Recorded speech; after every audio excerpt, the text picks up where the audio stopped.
and a bit like what we're trying to do on pensions in making capital markets work better for the UK. But the EST, Emma Reynolds, will be very happy to come and give you more evidence. Sure, and are we likely to see that announcement this side of the autumn budget?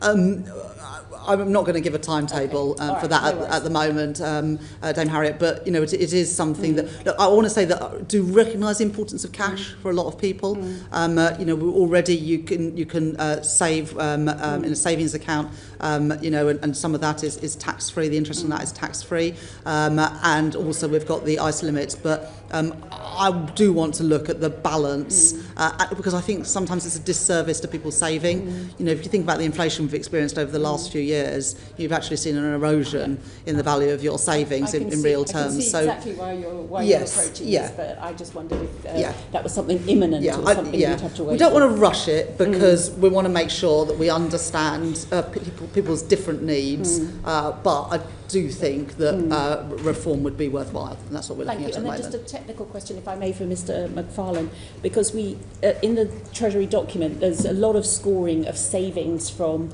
welfare fraud and error, from reducing tax avoidance, and you mention the COVID counter-fraud commissioner in paragraph 2.4, but I don't think, anything scored in terms of expectations of savings from that area. Currently not scored, I think I'm right to say. Of course, the savings we've scored, further savings in addition to the record action taken at the budget on closing the tax gap, are also resourced, I think crucially in line 9 of the scorecard with additional resources to HMRC.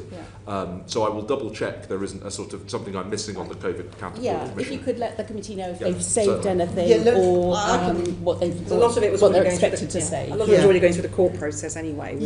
So maybe if I just say something. So we appointed Tom Hayhoe earlier this year, but he's only been in post for a couple of months, and he's working to see what money can be clawed back, and working with different counterparties across government in the fraud area as well. We are determined to do everything we can to get that money back, and we will be setting out more detail of that. It's not in these documents. But does that mean there's a lot of legal disputes going on, some outside the court, some that we're going to put, some very famous ones? What other things is Mr. Hayhoe looking into? Well, we will soon publish more information on the work that he's doing. It is important work. He has only been in post for a couple of months. Do you have a range of a sort of ballpark figure? I'm not going to just it's just that previous committees have looked at this a lot, and once it's out the door and gone, some of those fraudsters were long gone. And that's why we're really keen to bring someone in with experience and with a very clear remit of doing everything we can to and get how our far money will back. you reach back? Will you just go after anyone? Will you with a limit about? It's the whole COVID period. Yeah, but will you go back to the smallest? Because a lot of local authority fraud, for instance, was people claiming £1,000 grants and then just disappearing. He's looking across the whole COVID outlays and where fraud has occurred. But we'll be publishing more information. We'll look forward to that, because obviously the challenge of cost effectiveness. We all would want to pursue fraudsters. Thank you for that. Just wanted to we just very briefly, just to finish, we talked earlier about financial services, and you've obviously referred to your Mansion House speech, and we've had other ministers in front of us. When was the last time you had a meeting with a consumer champion group? I can give you the exact dates. I've met Martin Lewis and spoken to Martin Lewis since I've been... If you could send us the dates. So you have met him, he's an individual. What about other... Well, he's representing Money Expert. What about any other groups?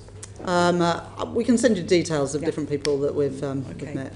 Because lots of people in the city are very excited about the government, but we're doing work on the committee to look at some of the consumer interests as well. So we can also send you details of who the EST has met as well. Okay. Well, thank you very much indeed. Can I thank the Chancellor of the Exchequer very much indeed for her time and for interruptions of votes. We live in a democracy. It's a good thing that we're voting, but in a hot room on a sunny day, it's a little challenging. And thank you too to William McFarlane and Louise Tinsley from His Majesty's Treasury. Thank you. The transcript of the session will be available on the website, uncorrected, in the next couple of days. Thank you very much indeed.